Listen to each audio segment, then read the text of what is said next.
Madam वास्ते एक specially शेर।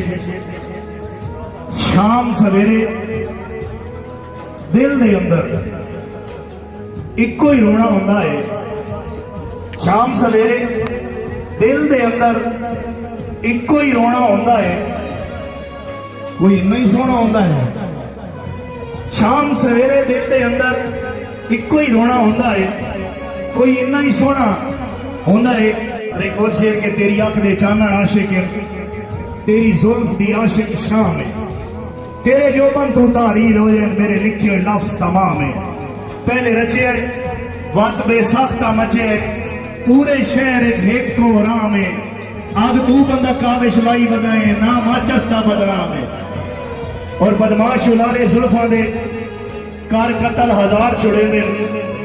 चालाक इशारे अखियां दे बंदे कर बीमार छुड़े दे। बद उतले होठ ते तिल काला हाथ बन रुखसार छुड़े दे। बंदे सुरमे काविश पाई बदे नहीं जैन वेखन मार छुड़े दे।